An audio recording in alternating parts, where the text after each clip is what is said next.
Let's talk about adding items to your event. You can add an item to all the pages of your event at one time, or you can add an item to only the page you are currently working on. The process is very similar for both options. First, click on the Add Item button. This will bring up the Add Item modal.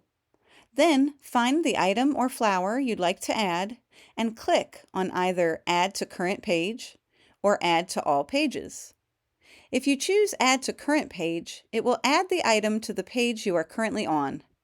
If you choose Add to All Pages, it will add the item to all the pages you have created in your event. If you add more pages later on, you will need to add items to those pages using this same procedure. Let me give you an example. Let's say you have a client that wants orchids only in her bouquet. You can choose Add to Current Page while you are working on the Personals page, and the flower will be added only to that page.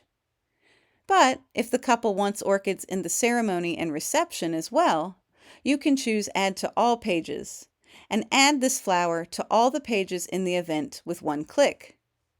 If you add an item to your current page and later decide to add it to all of the other pages in your event, you can easily click the Add Item button and then click on Add to All Pages button for that particular item.